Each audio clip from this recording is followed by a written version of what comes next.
The lone silhouette of a woman crouched among the scrubby desert brush caught Xavier Porter's attention first, her delicate hands moving with surprising precision as the merciless Arizona sun beat down on her wide-brimmed hat. No one in their right mind would be out in this heat voluntarily, especially not on the outskirts of Gila Bend, where the desert seemed determined to reclaim what little civilization had managed to take root. Xavier pulled his horse to a stop, squinting through the heat waves rising from the parched earth. The year was 1878, and the Arizona Territory was still a wild place, despite the growing settlements and the recent connection to the Southern Pacific Railroad that had breathed new life into towns like Gila Bend. As a cattle driver, Xavier had seen his fair share of strange sights, but a woman alone in the desert, seemingly engrossed in the scraggly vegetation, was peculiar even by frontier standards. "Madam," he called out, keeping his voice gentle so as not to startle her, "you all right out here?" The woman's head snapped up, and Xavier found himself looking into the most striking pair of hazel eyes he'd ever seen. They widened with surprise, then narrowed with wariness as she quickly gathered her notebooks and specimen containers closer to her body. "I'm perfectly fine, thank you," she replied, her accent unmistakably Eastern with the crisp pronunciation of someone well-educated. "Just conducting my work." Xavier dismounted, tying his horse to a nearby mesquite tree. He approached slowly, hands visible at his sides to show he meant no harm.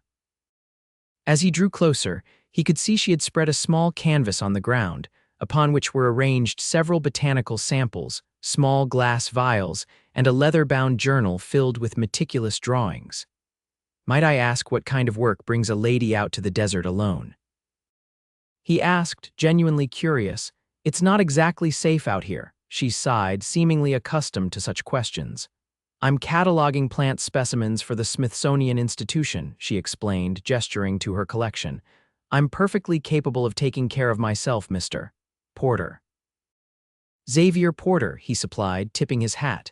"Most folks just call me Xav." "Zara Zimmerman," she replied after a moment's hesitation, returning to her work without offering her hand. "Dr. Zara Zimmerman." Xavier's eyebrows shot up. "Doctor of Medicine."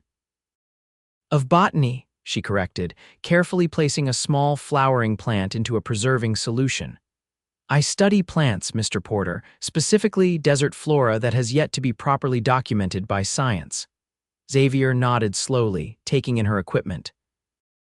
Her clothing, though dusty from the desert, was clearly of fine quality, a practical but well-made riding skirt, sturdy boots, and a light cotton blouse under a fitted vest.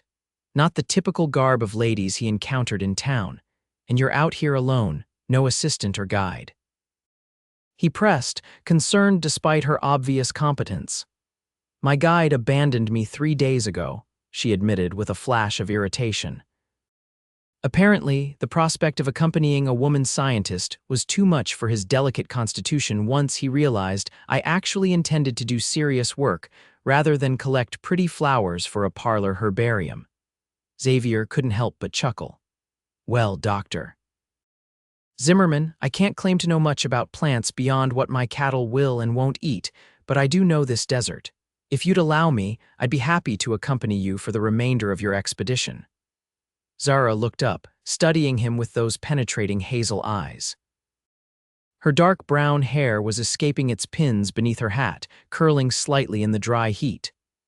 "And why would you offer such assistance, Mr. Porter? I have very little money to pay for a guide. Call it curiosity," he replied honestly. "Don't often meet educated ladies out here collecting plants no one's ever heard of. Besides, my cattle drive just ended, and I've got 2 weeks before the next one begins." She considered him for a long moment, then nodded briskly. "Very well, Mr. Porter. I accept your assistance, though I warn you, botanical fieldwork involves early mornings and considerable patience."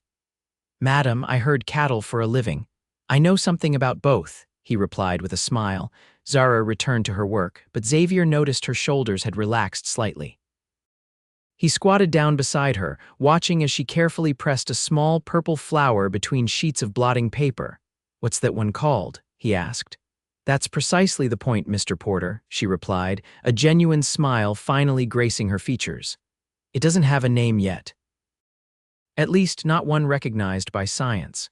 The local Tohono O'odham people call it something that roughly translates to desert star, but I believe it's a previously uncatalogued species of penstemon. Xavier studied the delicate flower. And you get to name it, just like that. If my identification proves correct, yes, she confirmed, though the naming follows strict Latin classifications. Seems a shame, Xavier mused. Such a pretty little thing deserving something more poetic than Latin. Zara glanced up at him, her expression softening slightly. The scientific name can be quite poetic in its own way. Many plants are named after people or places significant to their discovery. As the sun began its descent toward the western horizon, Xavier helped Zara pack up her specimens. We should head back to town before dark. The desert gets mighty cold at night. I'm staying at Mrs. Henderson's boarding house, Zara said as she carefully stored her precious journal in a waterproof satchel. I know it well, Xavier nodded. Good place. Mrs. Henderson makes the best apple pie this side of the Mississippi. They rode back to Gila Bend together, Xavier on his stallion and Zara on her sturdy mare. The town was small but growing, situated along the Gila River and recently invigorated by the arrival of the railroad. Adobe buildings lined the main street, interspersed with wooden structures housing the various businesses necessary for frontier life. I'll meet you at dawn tomorrow, Xavier said as they reached Mrs.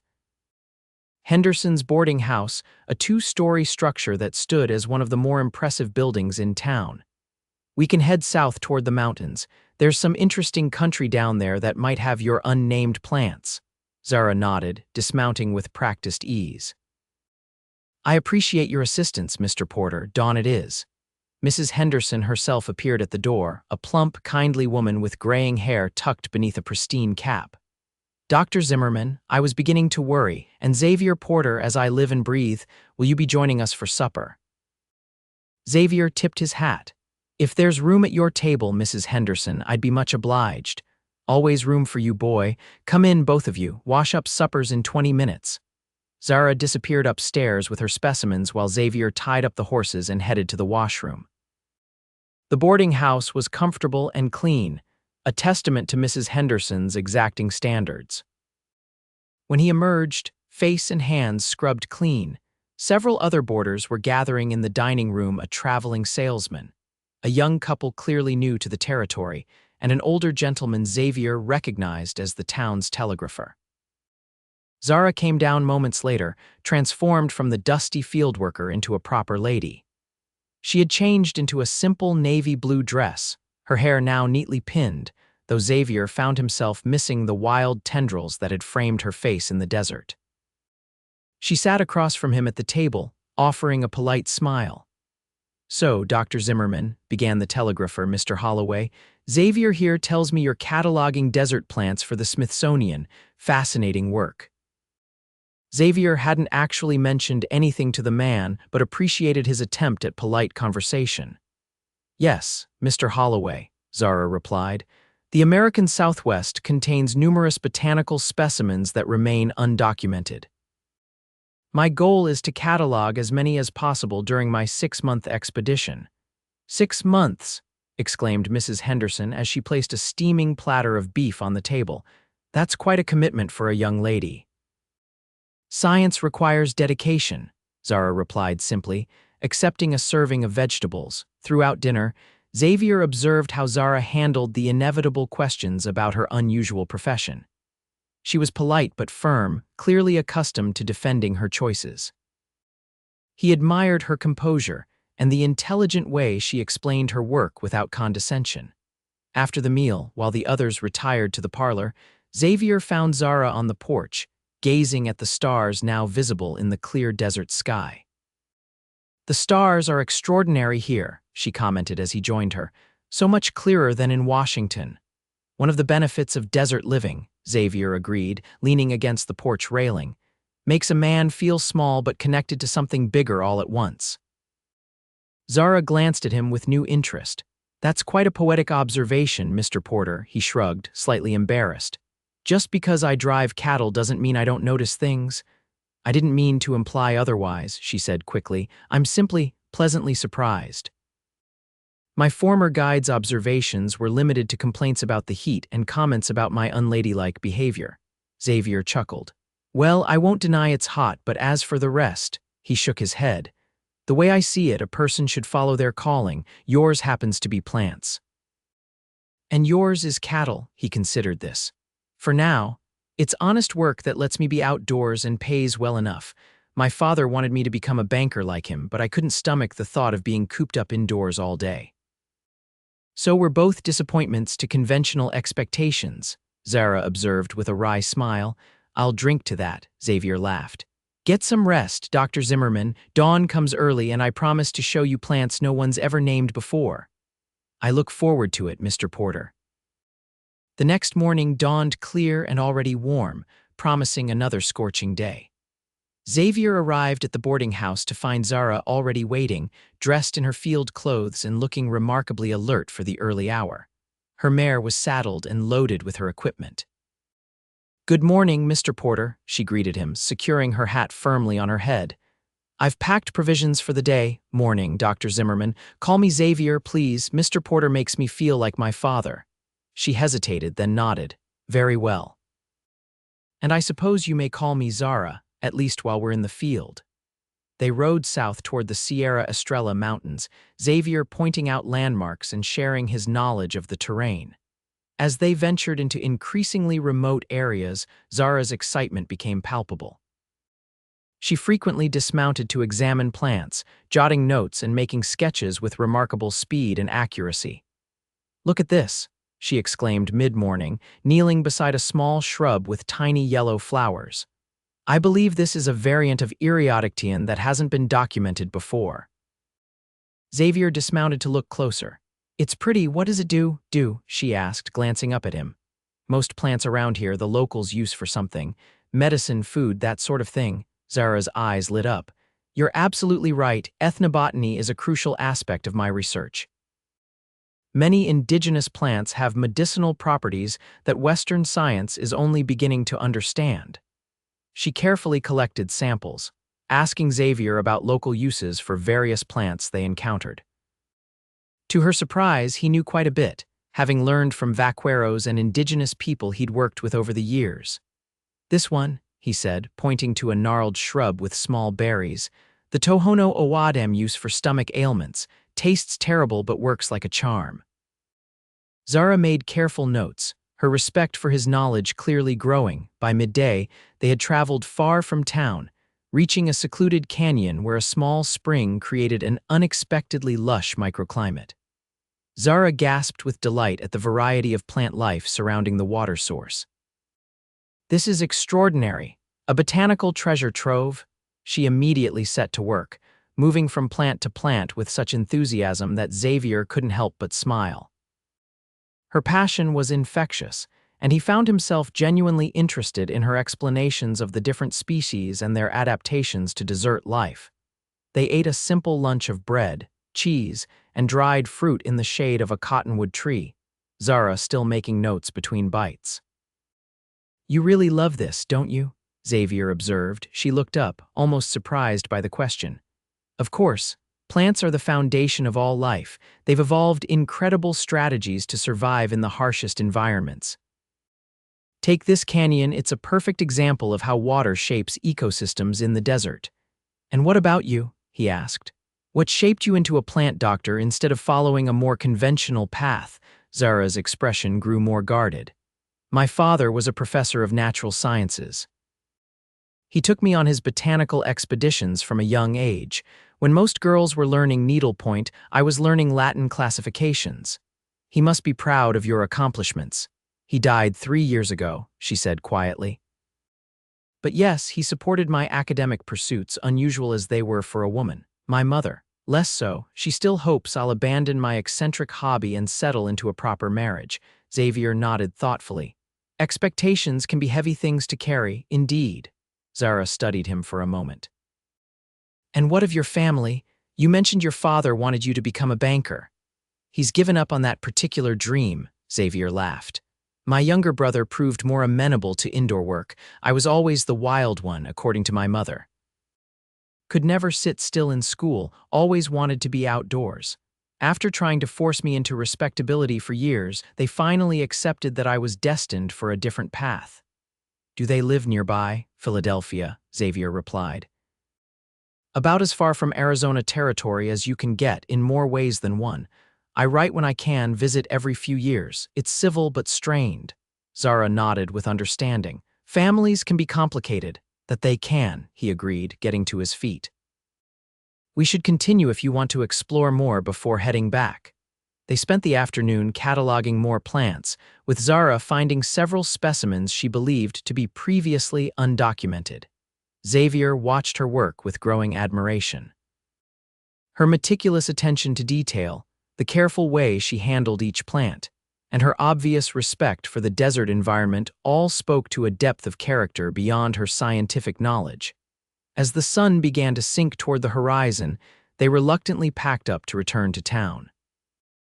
Zara's satchels were bulging with specimens, and her journal contained pages of new entries. This has been the most productive day of my entire expedition, she declared as they mounted their horses. Thank you, Xavier. Happy to help, he replied, pleased by her use of his first name. Though I didn't do much besides point out a few plants. Your knowledge of local flora is far more extensive than you give yourself credit for, she said earnestly, and having a companion who doesn't constantly question my capabilities is refreshingly novel. They rode in companionable silence for a time, the landscape bathed in the golden light of late afternoon. Xavier found himself stealing glances at Zara, admiring the way the sunlight caught the auburn highlights in her dark hair and the animated expression on her face as she mentally cataloged her discoveries.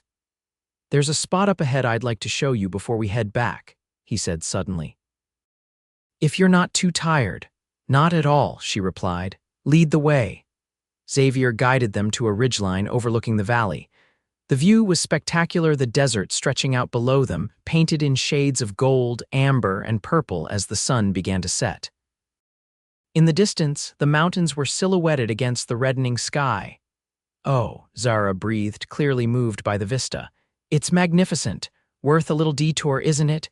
Xavier smiled, pleased by her reaction. Absolutely. She dismounted, moving to the edge of the ridge to better appreciate the view. Sometimes I become so focused on individual specimens that I forget to look up and see the grandeur of the landscape that shapes them. That's why I brought you here. Thought a botanist might appreciate seeing the bigger picture. Zara turned to him with a genuine smile that transformed her face, making her look younger and more carefree than he'd seen her yet. A very thoughtful gesture, Xavier, thank you. They watched the sunset together, speaking little but sharing a growing sense of connection. When the first stars appeared, they reluctantly turned their horses toward town, arriving at Mrs. Henderson's as full darkness settled. After stabling the horses, Zara insisted on immediately organizing her day's specimens despite the late hour.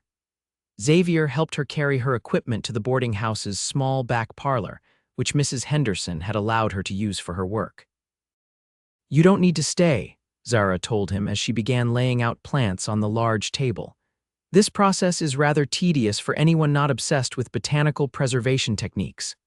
I don't mind, Xavier replied, settling into a chair. Besides, I'm curious about how all this works. To his surprise, he found the process fascinating. Zara's hands moved with practiced efficiency as she arranged specimens between sheets of specialized paper, carefully positioning each leaf and flower to best display its characteristics. She explained her methods as she worked, her voice animated with scientific passion. This press will remove moisture while maintaining the plant's structure, she explained, demonstrating the portable wooden contraption she traveled with. Later, I'll mount them on archival paper with full documentation of where and when they were collected, along with my observations. And then they go to the Smithsonian, Xavier asked. Yes, they'll become part of the National Herbarium, available for future scientists to study. Some may even be designated as type specimens, the official reference examples of new species. And you get to name them, he mused. That's quite a legacy. Zara paused, glancing up at him. I suppose it is, though I rarely think of it that way. New species are named according to scientific conventions, usually relating to their appearance, habitat, or in honor of the person who discovered them. So there could be plants out there named Zimmerman something or other, she smiled. Possibly. My mentor has several species named after him. It's considered quite an honor in botanical circles. As she worked, Xavier found himself drawn not just to her knowledge but to her quiet determination and the graceful precision of her movements. When she finally finished, the clock showed past midnight. "I've kept you far too late," she said, suddenly realizing the hour. "I apologize, I tend to lose track of time when working." "No apology needed," Xavier assured her, standing and stretching. "It was educational, same time tomorrow morning. Yes, if you're still willing." "I'd like to explore the eastern foothills this time." "I know just the place," he promised. "There's a canyon with a seasonal creek that should be flowing this time of year. The plant life there is diverse." "Perfect," she smiled, the weariness in her eyes offset by evident satisfaction with the day's work. "Good night, Xavier." "Good night, Zara." Over the next 2 weeks, they fell into a comfortable routine. Each morning, they would set out at dawn to explore different areas around Gila Bend. Xavier took her to hidden canyons, mountain springs, and remote desert locations he'd discovered during his years of cattle drives. Zara found dozens of specimens for her collection, including several she was certain were previously unknown to science. Throughout their expeditions, Xavier found himself increasingly captivated by Zara's intelligence and dedication. She never complained about the heat or the difficult terrain, focusing instead on her work with singular determination. Yet he also witnessed her softer side, her delight when discovering a particularly interesting plant, her gentle handling of delicate specimens, and her growing willingness to share personal stories as they rode together. For her part, Zara found Xavier nothing like her initial impression of a rough cowboy. He was observant, knowledgeable about the land, and surprisingly well-read for someone with limited formal education. His respect for her work was genuine, and his assistance invaluable. More than once, his keen eyes spotted unusual plants she might have missed. One evening, as they returned to town after a particularly successful day, Xavier suggested they take a different route home. "There's something special blooming this time of year," he explained. "It's a bit out of our way, but I think you'll find it worth the detour." "Curious," Zara agreed. He led them to a secluded valley where, to her astonishment, thousands of wildflowers carpeted the ground in a riot of color: purples, yellows, whites, and reds stretching as far as the eye could see. "A superbloom," she whispered in awe. "I've read about them but never witnessed one." "Desert magic," Xavier smiled, clearly pleased by her reaction. "Only happens when the conditions are just right, the perfect amount of rain at the perfect time. Thought a plant doctor might appreciate it." "It's spectacular," Zara breathed, dismounting to wade carefully into the field of flowers. "So many species in one location. The biodiversity is extraordinary." They spent an hour in the valley, with Zara identifying as many species as she could while Xavier simply enjoyed watching her excitement. As the sun began to set, they sat on a rocky outcrop overlooking the floral display. "Thank you for showing me this," Zara said softly. "It's the most beautiful thing I've seen in all my travels." "Beauty worth sharing," Xavier replied. He hesitated, then added, "I've enjoyed these past weeks, Zara, more than I expected to." She turned to look at him, her expression unguarded for once. "As have I." "Your assistance has been invaluable to my research." "Just the research?" he asked, his voice lighter than he felt. Color rose in her cheeks. "No," she admitted after a moment. "Your company has been unexpectedly pleasant as well." Xavier laughed. "High praise indeed from Dr. Zimmerman." "I'm not particularly skilled at expressing personal sentiments," she confessed, looking away. "You express yourself just fine with plants," he observed. "Maybe people aren't so different. We respond to care and attention too." Zara met his eyes, and for a moment, something unspoken passed between them, a recognition of the connection that had been growing steadily during their time together. The moment was broken by the distant rumble of thunder. Xavier looked up to see dark clouds gathering on the horizon. "Storm's coming," he said, rising quickly. "We should head back. Desert storms can be sudden and dangerous." They rode swiftly, but the storm moved faster. Halfway to town, the sky opened up, rain falling in sheets. Xavier spotted an abandoned line shack, a simple shelter used by cowboys during cattle drives. "This way," he called over the downpour, leading them toward the small wooden structure. They made it inside just as lightning cracked across the sky, followed immediately by a deafening thunderclap. The horses whinnied nervously as Xavier and Zara tied them under the small lean-to attached to the shack. Inside, the shelter was dusty but intact, a single room with a small wood stove, a rough-hewn table, and a narrow cot. Xavier quickly got a fire going in the stove using the dry wood stacked beside it. "We'll wait it out here," he said, turning to find Zara shivering in her soaked clothes. "You're freezing. Here." He shrugged out of his duster, which had protected him somewhat better, and draped it around her shoulders. She clutched it gratefully, teeth chattering. Thank you," she managed. "Will the storm pass quickly?" Hard to say. Desert storms can be unpredictable. "Could be minutes, could be hours," he gestured to her satchel. "Your specimens, waterproof bag," she assured him, though she looked anxiously at her collection. "They should be fine if they dry properly later." Xavier stoked the fire higher, then rummaged through the shack's meager supplies, finding a couple of rough blankets. He shook them out thoroughly before offering one to Zara. "You should get out of those wet clothes," he said practically. "Wrap up in this, I'll turn my back." Zara hesitated only briefly before nodding. Xavier faced the wall, listening to the soft rustling as she removed her wet outer garments. He tried very hard not to imagine what she looked like in her underthings. "You can turn around now," she said after a few moments. She had wrapped the blanket around herself like a shawl, her wet clothes spread near the stove to dry. Her hair had come completely undone and hung in damp waves past her shoulders. Without her practical field attire, she looked younger and somehow more vulnerable. Xavier quickly changed as well, maintaining propriety as best he could in the small space. They sat together near the stove, listening to the rain hammer on the roof. "Some adventure," Xavier commented, trying to lighten the mood. "Indeed," Zara agreed with a small smile. "Though I must admit, my expeditions rarely include being trapped in abandoned shacks during thunderstorms. Add some excitement to plant collecting." "Plant collecting has plenty of excitement without adding near drowning," she protested, but her eyes were twinkling. As they talked, the initial awkwardness of their situation gradually eased. Xavier found some coffee in his saddlebag that had stayed relatively dry, and they boiled water from the rain to make a hot drink. The storm continued unabated, lightning occasionally illuminating the shack through its single grimy window. "Looks like we might be here a while," Xavier observed as darkness fell completely. "You should take the cot when you're ready to sleep." "That hardly seems fair." "It's barely wide enough for one person." "I've slept on worse," he assured her. As the night deepened, they talked more openly than they had before. Zara spoke of her struggles to be taken seriously in scientific circles, the loneliness of pursuing a path so different from other women her age, and her determination to make meaningful contributions to botanical knowledge despite the obstacles.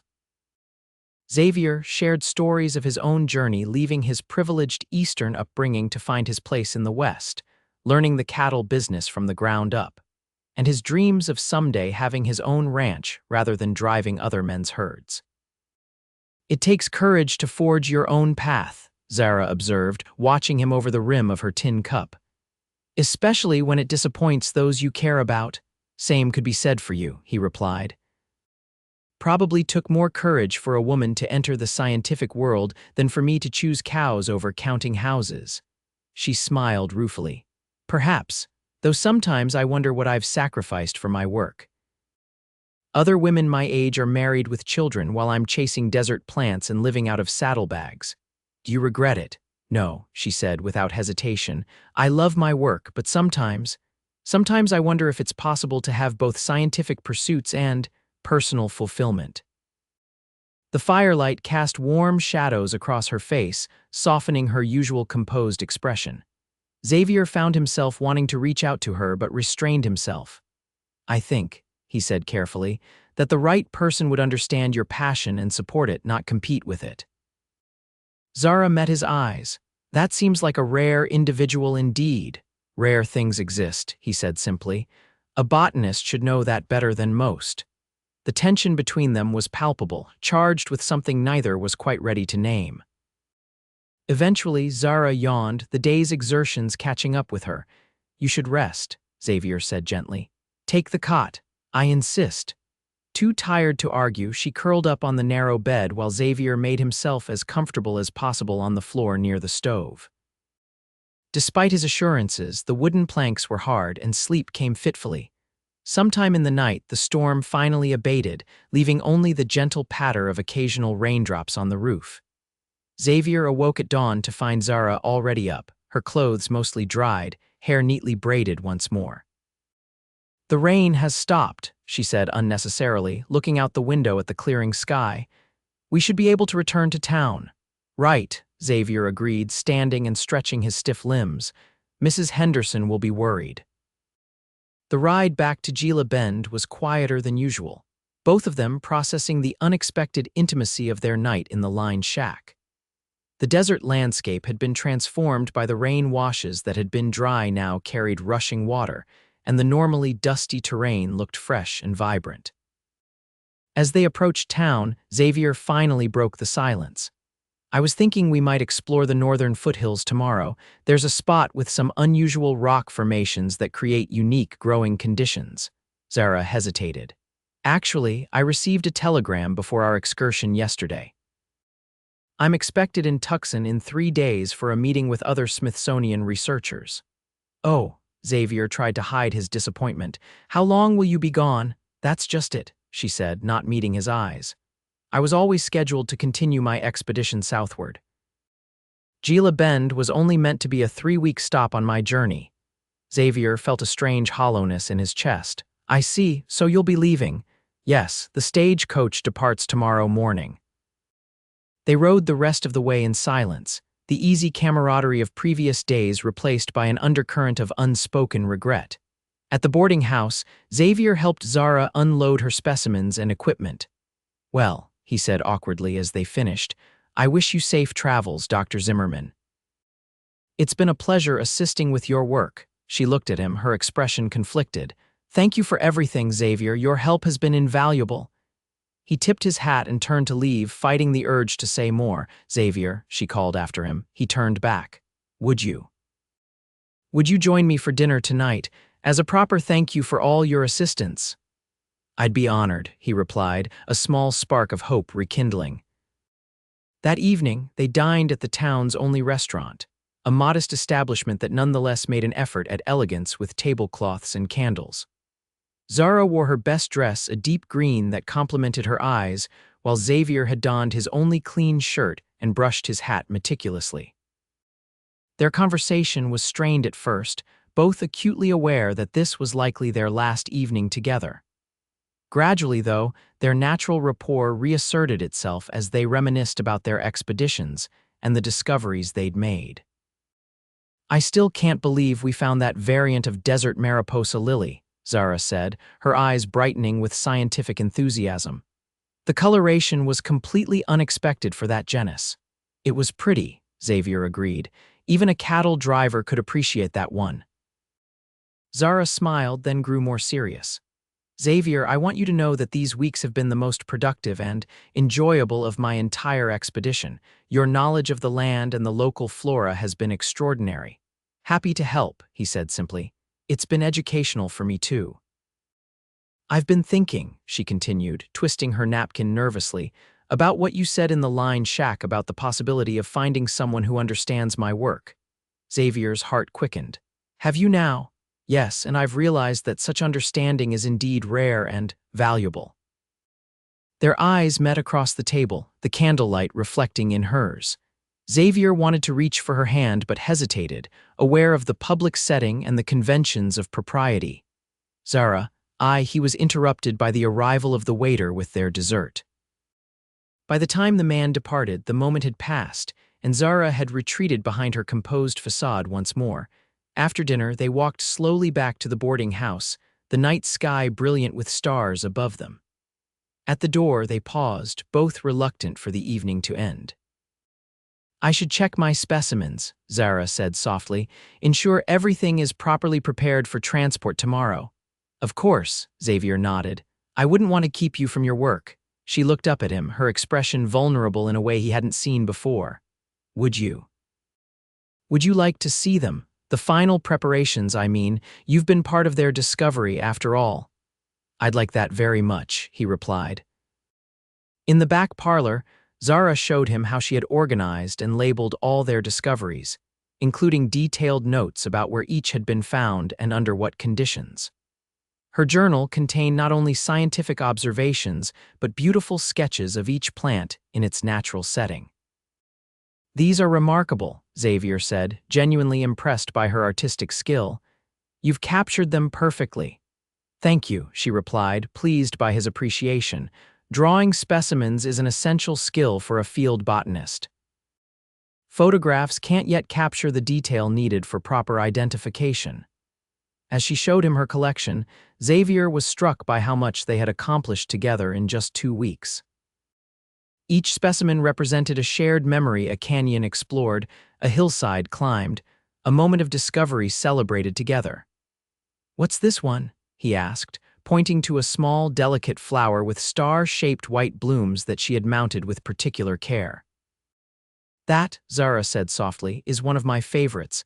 I believe it's an entirely new species of cryptantha. We found it in that hidden canyon with the red rock walls." "I remember," Xavier nodded. "You were so excited you nearly fell into the stream. And you caught me," she added, her voice quiet. Just in time. Their eyes met, and Xavier found himself unable to look away. Emboldened, he reached out and gently took her hand. She didn't pull away. "Zara," he said carefully, "I know we've only known each other a short time, but these past weeks have meant a great deal to me." "More than I expected. They have meant a great deal to me as well," she admitted, her fingers tightening around his. "Is there any chance?" He began, then hesitated, unsure how to proceed. "That is, would you consider?" "I have 6 more months of expedition work," she said quietly. "Commitments I cannot break." "I understand," he nodded, trying to hide his disappointment. But she continued, "I find myself reluctant to say goodbye." Hope surged within him. "What are you saying, Zara?" She took a deep breath, as if gathering her scientific courage for a more personal hypothesis. "I'm saying that perhaps we could correspond while I complete my work, and perhaps when my expedition concludes, I might return to Arizona." "I'd like that," Xavier said, his voice rough with emotion. "I'd like that very much." Gathering his courage, he leaned forward and pressed his lips gently to hers. The kiss was brief but filled with promise, and when they parted, Zara's cheeks were flushed. I should finish packing," she whispered, though she made no move to pull away. "Of course," Xavier agreed, equally reluctant to break the moment. As she turned back to her specimens, he noticed her lingering on the small white flower they had discussed. "You know," he said, a thought occurring to him, "you mentioned that botanists sometimes name plants after important people or places." "Yes," she confirmed, "it's a common practice." "Well then," he said with a slow smile, "perhaps you should name that one after us." She looked up, surprised. "After us? Why not? We discovered it together. It could be a reminder of our time here." Zara considered the idea, looking at the delicate white flower. It would need a proper Latin name, of course, something scientifically appropriate but also meaningful. "I'll leave the Latin to you," Xavier chuckled, "but I like the idea that somewhere in the Smithsonian there'd be a plant that tells our story." She smiled, a full, unrestrained smile that transformed her face. "I believe that could be arranged, Mr. Porter." The next morning, Xavier met Zara at the stagecoach depot. She was dressed for travel in a practical but becoming blue ensemble, her specimen cases carefully loaded onto the coach. "I'll write as soon as I reach Tucson," she promised as they said their goodbyes. "And I'll answer," he assured her, taking her gloved hands in his, "though my penmanship isn't nearly as neat as yours." "I don't mind," she smiled, "as long as the words are yours." The stagecoach driver called for passengers to board. Around them, the small Gila Bend depot bustled with activity, but Xavier was aware only of Zara and the impending separation. 6 months isn't so long," he said, trying to convince himself as much as her. "No," she agreed, "and I'll have my work to keep me occupied, as will you." Actually, Xavier said, I've been thinking about that. My dream of having my own ranch I've been saving for years. There's a piece of land north of here I've had my eye on, maybe by the time you return. He let the implication hang between them, not wanting to presume too much too soon. Zara's eyes softened. I would very much like to see this land of yours someday. Then you will, he promised. When you return, the driver called the final boarding. Impulsively, Xavier pulled Zara into an embrace, heedless of the public setting. She stiffened momentarily, then relaxed against him. Be safe, he whispered. I will, she assured him, and I'll return. For scientific purposes, of course. Of course, he agreed with a smile. The botanical resources of Arizona Territory require thorough investigation. With a final squeeze of his hand, she boarded the stagecoach. As it pulled away, she leaned out the window to wave goodbye. Xavier watched until the coach was nothing but a dust cloud on the horizon. Over the next 6 months, Xavier and Zara exchanged letters regularly. Her missives were detailed accounts of her botanical discoveries, interspersed with more personal reflections on her experiences and her growing anticipation of returning to Arizona. His letters described his progress on purchasing the ranch land, his cattle drives, and the changing seasons in the desert she had come to love. In late November, Zara wrote with exciting news her expedition had been even more successful than anticipated, with over 30 previously undocumented species identified. Among them was the small white flower they had found together, which she had indeed named after their shared discovery, Cryptantha Porter Zimmermanii. The specific epithet acknowledges both the location of discovery and the collaborative nature of the find, she wrote in her precise hand. While somewhat unconventional to combine 2 surnames, the naming committee accepted my reasoning that both contributors were essential to the identification of this new species. Thus, a small piece of our story now resides permanently in the botanical record. Xavier read this passage over and over, touched by the gesture and what it represented, a scientific acknowledgement of their connection, preserved for posterity. In early December, he received a telegram. Expedition concluding. Arriving Gila Bend, December 15, ZZ. The day of Zara's return, Xavier waited at the depot, his heart pounding with anticipation. When the stagecoach finally arrived, kicking up dust as it came to a stop, he scanned the disembarking passengers anxiously. And then she was there, stepping down from the coach, looking somehow both exactly as he remembered and completely new. She wore a fashionable traveling suit in burgundy, her hair neatly pinned beneath a matching hat. Their eyes met across the platform, and her composed expression blossomed into a radiant smile. Xavier, she called, moving toward him with uncharacteristic haste. Welcome back, Dr. Zimmerman, he replied, his own smile threatening to split his face. Protocol dictated a formal greeting, but neither cared for propriety in that moment. Xavier swept her into his arms, lifting her briefly off her feet, while she laughed in a way he had never heard before, free and unrestrained. I've missed you, she confessed when he set her down, her hands still resting on his shoulders. And I you, he replied simply. More than I can say. They collected her luggage, which now included even more specimen cases and research materials. As they loaded everything onto Xavier's wagon, he said, I have something to show you if you're not too tired from your journey. Not at all, she assured him, curiosity evident in her expression.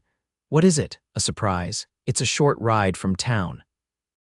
They traveled north for about an hour, leaving Gila Bend behind and entering a landscape of gentle hills and mesquite-dotted grassland. Finally, Xavier pulled the wagon to a stop atop a rise overlooking a broad valley. A small creek wound through the property, lined with cottonwoods and willows. In the distance, mountains provided a dramatic backdrop. Here we are, he announced, helping Zara down from the wagon. It's beautiful, she said, taking in the vista.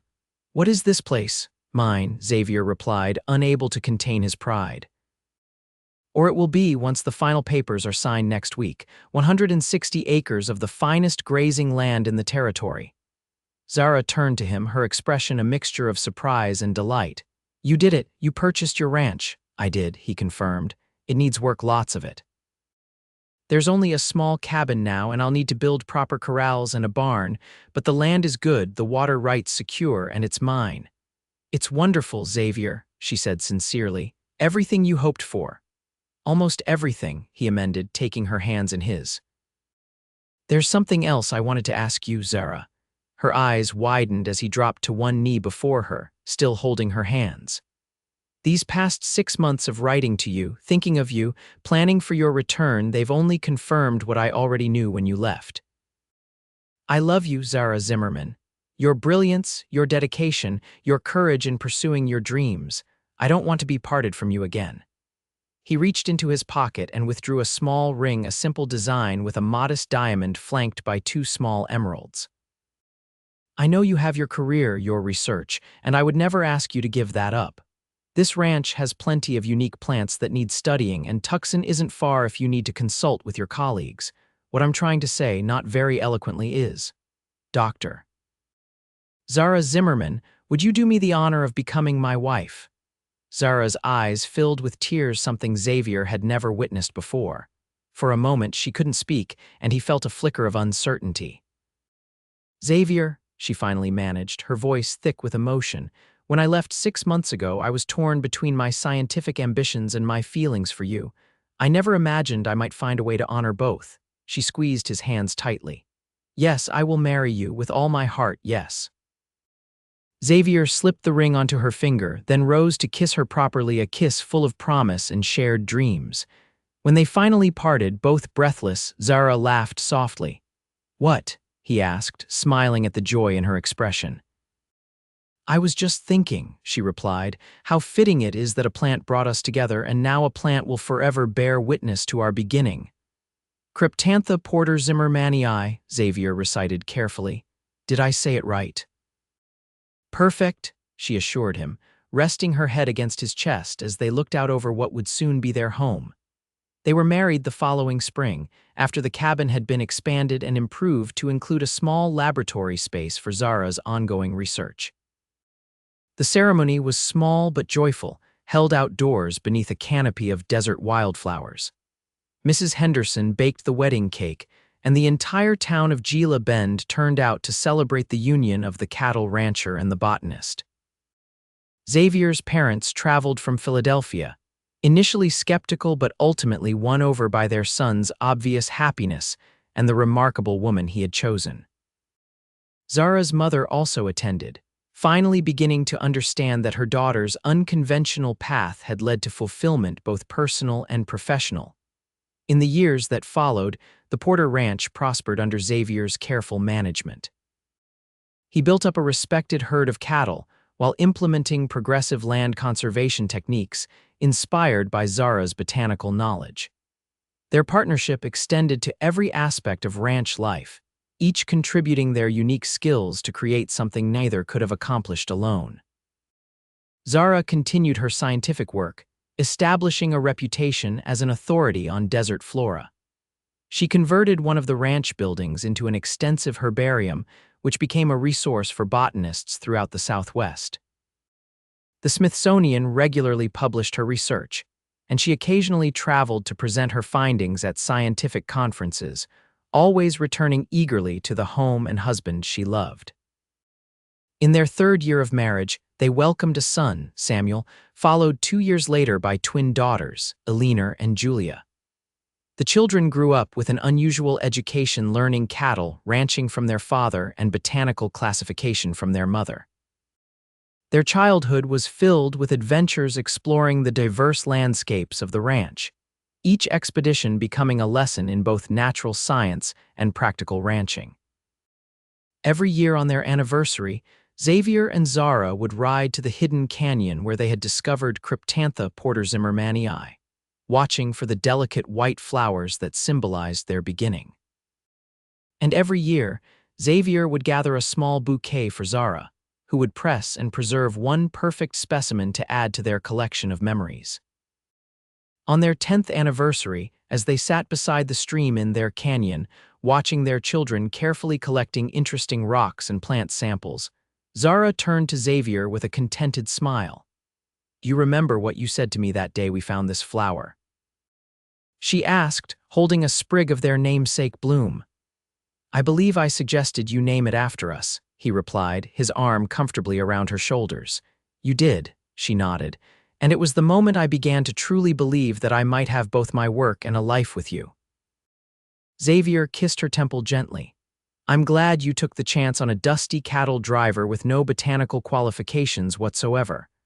"On the contrary," she corrected him with mock seriousness, "you had the most essential qualification. You saw the beauty in what I loved and valued it as I did."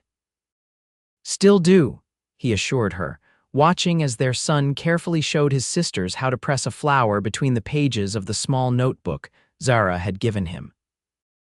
As the Arizona sun began its descent toward the horizon, painting the canyon walls in brilliant gold and crimson, Xavier reflected on the extraordinary journey that had begun with a chance encounter on the outskirts of Gila Bend.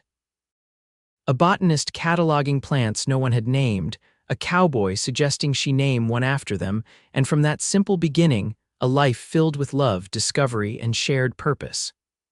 "We should head back before dark," Zara said practically, though her eyes lingered on the wildflowers surrounding them. "In a minute," Xavier replied, pulling her closer. "Some views are worth savoring." She settled against him with a contented sigh, understanding that he meant not just the landscape but the life they had built together, a life as unique and beautiful as the desert flower that bore their names, a testament to the unexpected ways love could bloom even in the wildest places.